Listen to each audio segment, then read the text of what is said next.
Hello and welcome along. So today we're going to continue talking about the Primarch's early years. This is the video on Perturabo, so essentially the childhood of Perturabo and his formative years before he met the Emperor.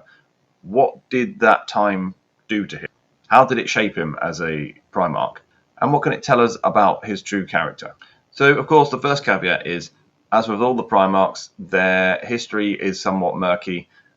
There's lots of mixed stories that contradict each other, etc. But there is a general broad theme that we can pull out from the lore.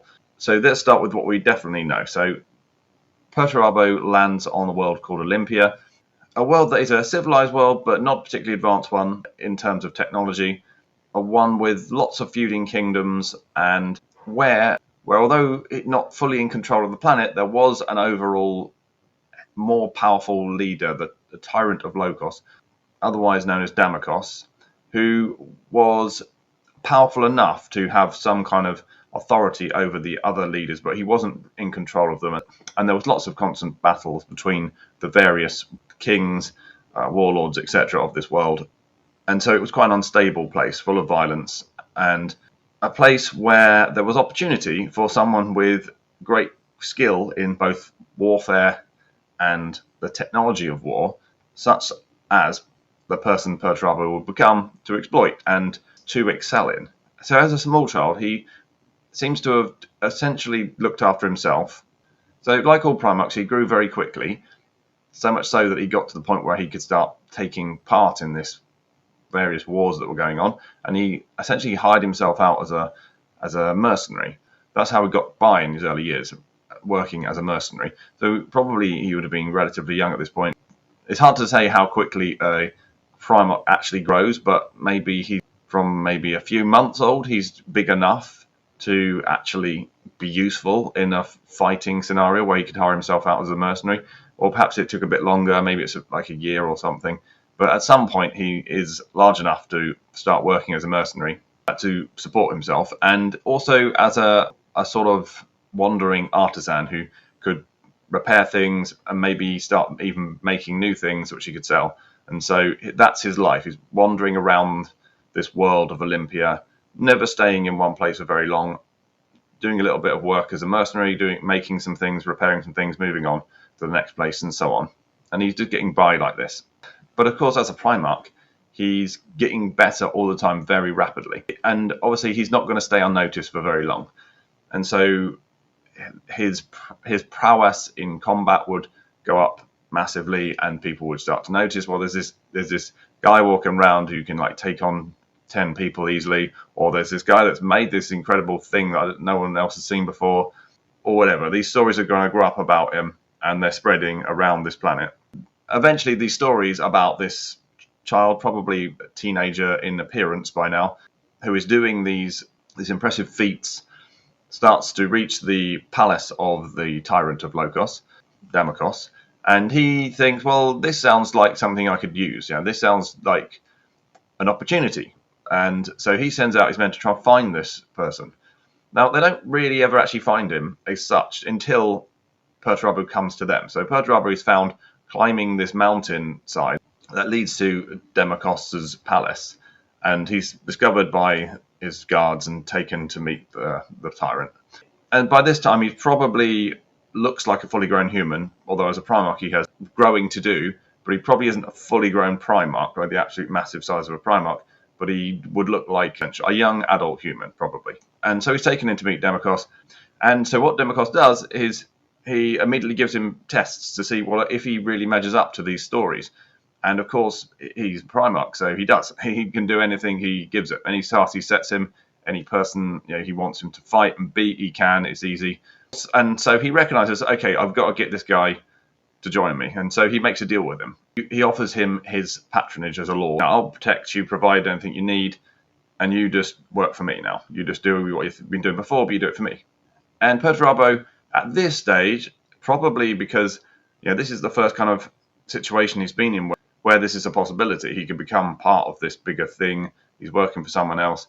He's probably got quite a decision to make here. He spent his whole time on his own, essentially, only interacting with people where it's to earn some money or to get by in his life.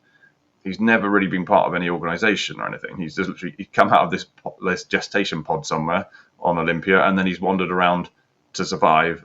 And he's joined in with civilization only up to the point where it's allowed him to continue to survive. He hasn't been one of these sort of savage Primarchs running around in the hills killing random things just to eat. He's gone beyond that level on his own. He's become civilized, if you like. He's become someone who can hold down a job, even if he is only for short periods of time as he moves on to somewhere else, and who can build things and repair things. He's done all that without really any instruction, but he's had very little interaction with people. He's always kept his distance from them and just done just enough to get by in the situation.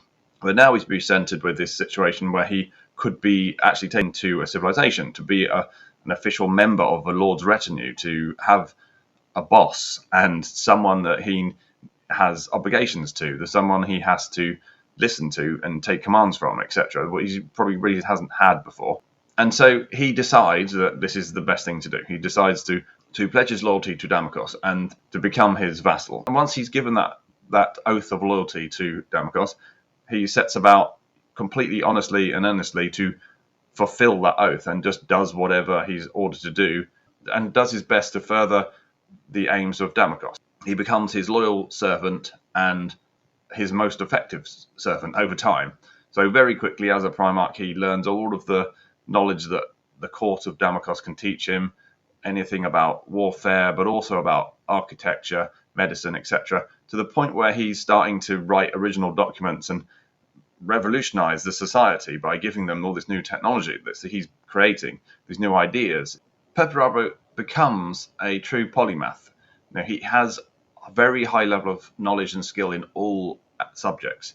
There isn't really anything that he can't understand. He can always work out the fundamental way something works and then improve it. This has a huge effect on the society of Olympia and raises it up many levels, but also it greatly improves the ability of the armies of Damakos to win victories. And because now they have much better technology, they have better support systems, production, supply chain, all of these things that help a society grow, become more prosperous. They're also massively improving the quality of the military. They also have a Primarch leading them into battle and fighting, so a huge difference in their ability to fight their enemies. And so, of course, they keep winning and winning and winning. And they win so much to the point where nobody really wants to risk fighting them anymore. And so, effectively, Perturabo has won the world for Damakos. However, because this world is so fractured by these rivalries that have run very, very deep, it's all a surface level appearance of control that Damakos has through Perturabo. And so the enemies of Damakos stop trying to directly defeat him, stop trying to fight him with armies, etc., and instead turn to subterfuge. And they rightly see that the key to defeating Damakos is getting rid of Perturabo. And so they hatch many schemes, many plots to either kill him or discredit him or get him to leave Damakos, whatever. They want to pull Perturabo away from Damakos in any way possible. And of course, this leads to Perturabo feeling like he can't trust anyone, because even people he thought he knew and trusted could turn on him at any moment because they could be part of some plot. This probably explains a lot of his deep-seated inability to trust anybody. Something that sticks with him throughout his life, really affects all of the relationships he has into the future as part of the Imperium, with his brothers, with his own legion, with his father, the Emperor, and he finds it extremely difficult to trust someone, to the point where he effectively expects to be betrayed most of the time, or to be let down in some way. And that is another aspect of his character that is very strong.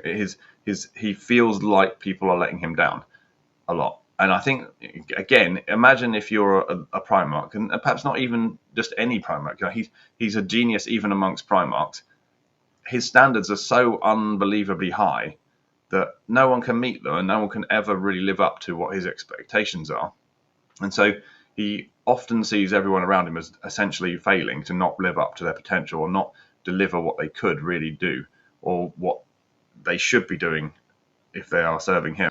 And he does treat his legion very coldly like that. He looks at them as essentially never being quite good enough. And that may be because he always felt like other people judged him like that, which is odd when you consider how gifted he was, even amongst the Primarchs, that he always felt like he was being seen as lesser than some of the others and being not treated properly, not given credit for how good he was, and just generally seen as not being quite good enough.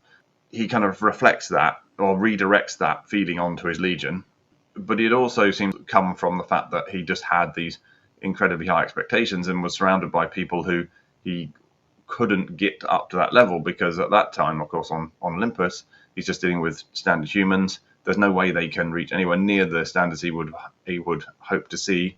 And that, combined with all this court intrigue, these constant plots and backstabbing, etc., probably led him to have a very low opinion of people in general and to have an expectation of being let down all the time, which probably fed into that bitterness.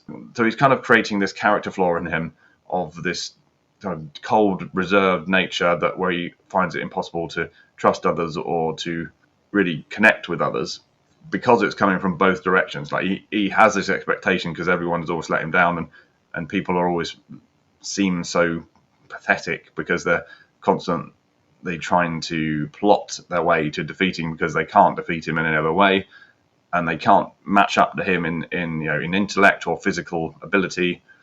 And he's got this feeling when he meets the Emperor and the other Primarchs that they are looking down on him in the same way that he looks down on normal people. And so this flaw in him is being fed from both directions. Now, there is the argument that, of course, that he is one of the traitor Primarchs. He was marked by chaos from birth or from creation, whatever, how we want to consider a Primarch. He's not really birthed, are they? But he had this thing which is unique amongst the Primarchs, where he could see the Eye of Terror. No matter where he looked, he'd look up into the sky and he'd see something in the distance, this kind of, I don't know, glowy lights or something, that was the Eye of Terror. And this seemed to have affected him in some way, or at least it's suggested that it affected him in some way. Because there is no direct effect of chaos, that this kind of like, there's not like he's hearing voices throughout his life or feeling evil. He's not an evil person. He never really does anything to be cruel or to cause destruction because it's amusing to him or anything like this. He has no obvious signs of being corrupted by chaos in that sense. And yet he has this ability to see the Eye of Terror whenever he looks up into space, and it's supposed to have had some psychological effect on him, that kind of like he felt that he was always being watched or judged in some way, and that somehow led to him being more reserved, more cold than he otherwise would have been. Perhaps that is the case, but it seems an odd way for chaos to influence someone, to try and turn them to their side, to try and do their bidding. But there you go. Now, Perturabo is relatively well known for being quite cruel in some sense to those around him, though he has a very low regard for the lives of his legion and the lives of the people that he's conquering, etc. But it's not really cruelness, because he isn't doing it to cause suffering. He's doing it because it's effective. He's just trying to win, and he's essentially analysed all of the ways that he can win in a situation and determined these are the best ways to win. And it's a very cold, logical way of thinking about how he goes about war, but he's not doing it to cause suffering. It's just that suffering is a side effect. He doesn't really care about collateral damage in that sense, and that's why he might appear to be evil in a sense, but he's not. He never actually behaved in an evil way. Even through the heresy itself, he never really acts in an evil way. He's not like an Erebus who is deliberately trying to cause suffering.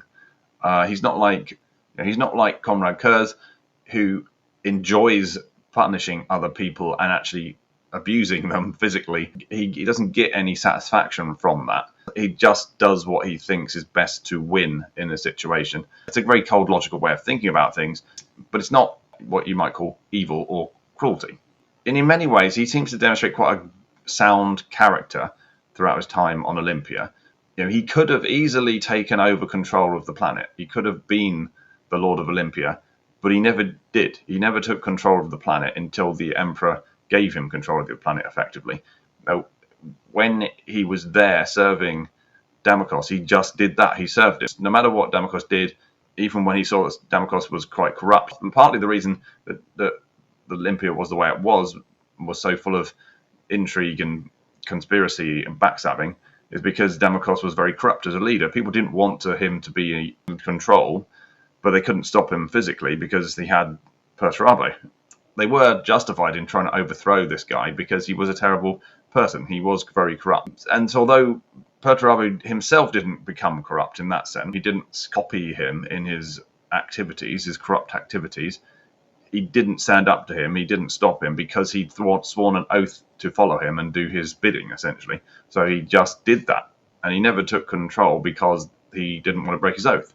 It kind of reveals that, very core to Perturabo's personality is this idea of unbreakable loyalty. He doesn't break his loyalty, he doesn't betray people, he doesn't backstab.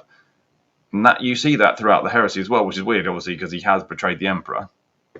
But he doesn't want to betray people. He justifies his turning, obviously, from the Emperor through the fact that he would see it as, I didn't turn from the Emperor turned from me.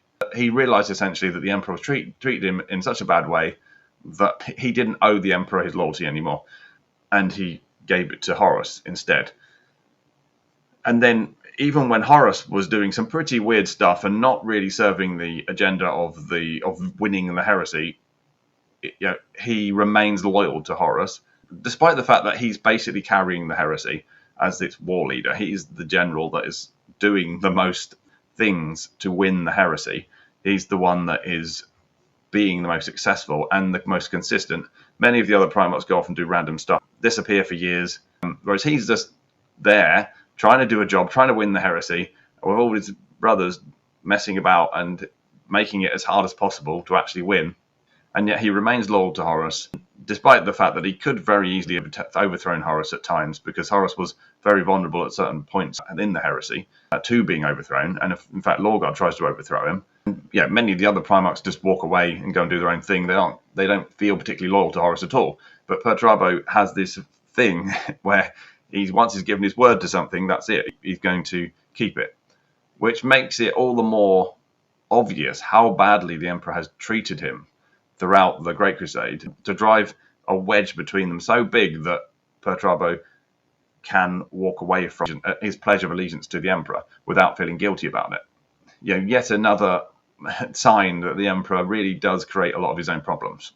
So just going back a bit to Perturabo's time on Olympia, obviously he's established himself as this incredible war leader, this incredible artisan craftsman that can build, create anything, this great polymath who has advanced the sciences on Olympia into incredible levels, and yet remained a very loyal servant to his lord, and has survived all of this intrigue, these attempts to kill him, etc. And then, of course, the Emperor turns up. And so when the Emperor turns up, essentially, Perturabo is not particularly surprised. He's like, well, obviously this was going to happen because I worked out I'm obviously some sort of advanced post-human creation, and my creator's going to turn up for me at some point. So it's all kind of just, it's all pretty straightforward to him. It makes sense that the Emperor's come for him. He doesn't know, obviously, the exact details of who the Emperor is and why he's done what he's done, but it seems all pretty logical. So he's like, okay, I'm ready to go. And he just joins the Emperor. The Emperor makes a deal, essentially, with Damocles. Says,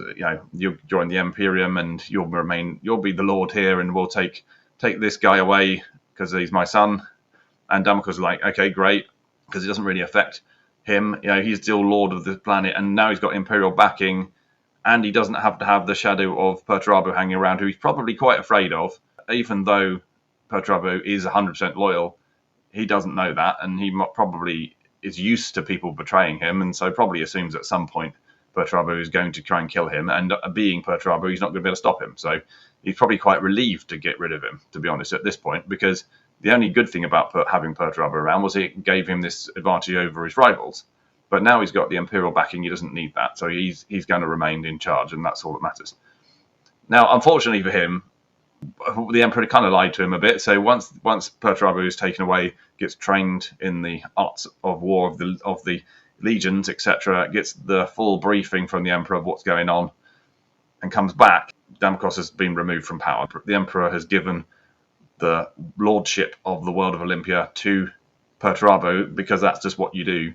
The Primarchs get control over the world that they lived on, or they were on when they were found. And so this means that Damocles is basically betrayed by the Emperor, really, not Perturabo. And then he goes into kind of a rebel phase where he tries to raise some people up against Perturabo, but that does cause problems in the future for Perturabo in some sense of stoking up this kind of resentment against the Imperium and rebellion. It does exist on the world of Olympia, but it isn't a direct threat to him at this point. And so he then goes into his job as serving the Emperor as the Primarch of the Iron Warriors, which he names after his own title that he picked up on Olympia as the Lord of Iron. And of course, the first thing he does is decimate the Legion, because he looks at them and says, "Well, you're good, but you're not good enough for me," you know. And essentially, that's all of this time Olympia coming out of him. He's like, well, he's got this need to be the absolute best, and he looks at the Legion's record, and it's like, well, it's good, but it isn't the best, and you should be the best. I'm the best. You're going to be the best, and that's what he does. He sets about making the Iron Warriors into the best Legion he can imagine. He just installs in them all of his ideas about efficiency and effectiveness and driving towards being the best Legion that he could conceive of. And he massively increases their numbers, their productivity. He improves all manner of aspects of the Legion, and turns them arguably into the most effective Legion in the Imperium.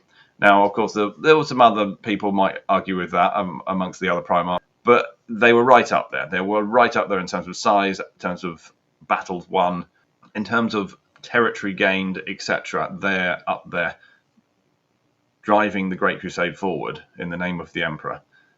And of course, it's this time, this period, well over 100 years of the Iron Warriors doing the job for the Imperium. They're doing all the dirty work, winning all of these battles, conquering all these worlds, defeating all of these various enemies of the Imperium, and getting no credit for it, being something of an afterthought amongst the hierarchy of the Imperium, that leads ultimately to Perturabo feeling betrayed and feeling justified in turning away from the Emperor.